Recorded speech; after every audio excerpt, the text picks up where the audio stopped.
Hoy leemos el Evangelio según San Juan, capítulo 20, versículos del 19 al 23.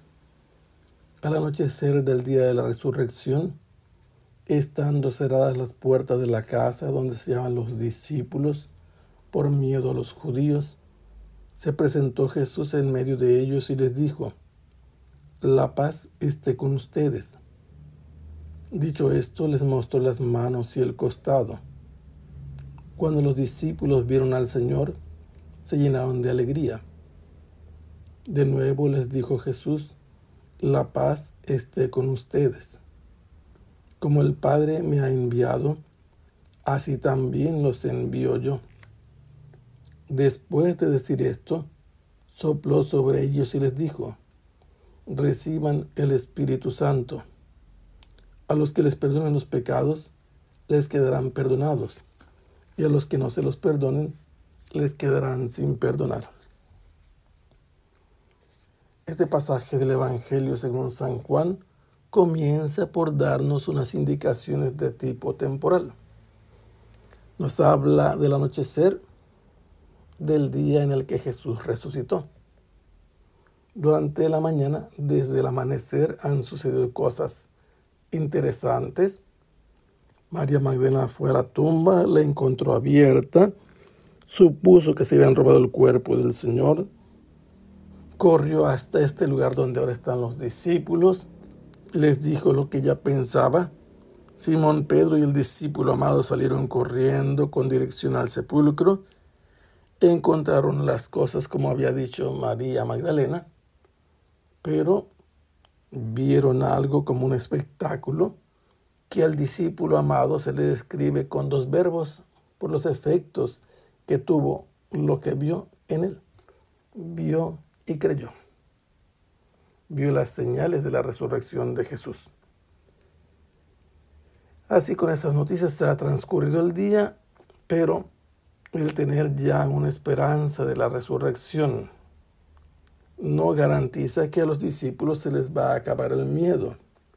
Ya habían huido después de que llegó la cohorte y los guardias del sumo sacerdote al monte de los olivos, donde Jesús estaba haciendo oración, y Jesús había dado su vida por ellos, como les había dicho, en ese mismo lugar donde están. Nadie tiene mayor amor que el que da la vida por sus amigos. Si me buscan a mí, dejen ir a estos. Y ellos se fueron, y ahora se vuelven a encontrar con Jesús. Ellos están encerrados, con las puertas trancadas, pero es interesante que esa casa se va a convertir en un salón de clase, en un aula de enseñanza, aunque tenemos que decir que aula es un lugar más bien al aire libre.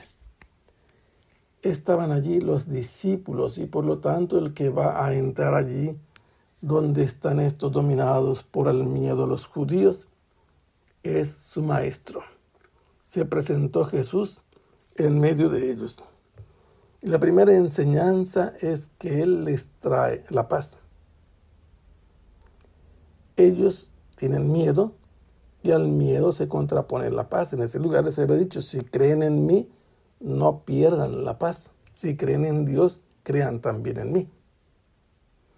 Y después de presentarse en medio de ellos sin abrir las puertas, sin haber tocado, les enseña. El verbo se refiere a enseñar. Les enseña las manos. ¿Qué hay en las manos de Jesús? Las huellas de los clavos que han traspasado su piel, y con esos clavos ha quedado perforado y clavado en la cruz. Pero ahora que ya ha sido depuesto y ha resucitado, las huellas permanecen. Y les enseña el costado. Estos signos muestran que Jesús es su maestro, el que fue crucificado, el mismo que murió, pero también es el mismo maestro que les dijo: nadie tiene mayor amor que el que da la vida por sus amigos. Son las huellas de su amor también. La lanza del costado nos muestra que es aquel que ya había muerto, al que no le quebraron ni un solo hueso. los discípulos ven al Señor. Y tenemos que decir que Rabí equivale a Señor y equivale a Maestro. Se llenaron de alegría y con esta reacción nos damos cuenta que las palabras que Jesús les dijo allí también, dentro de poco no me verán, pero dentro de poco me volverán a ver.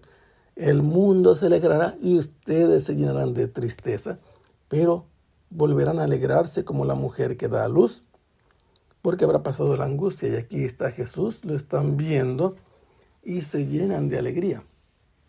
Y otra vez Jesús les dice, la paz esté con ustedes.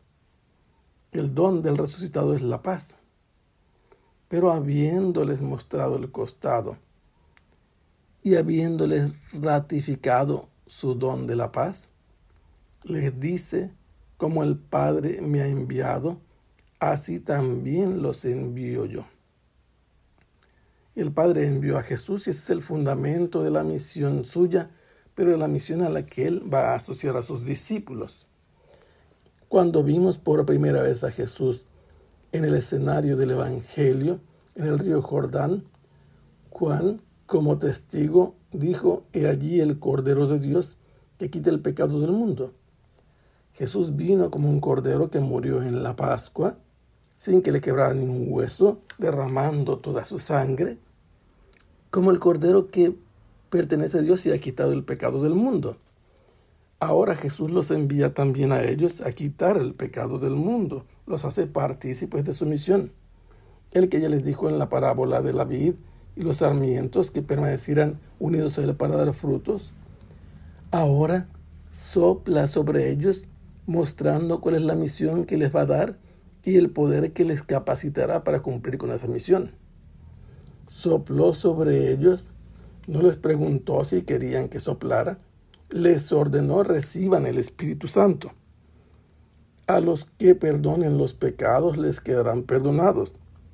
A quienes no se los perdonen les quedarán sin perdonar.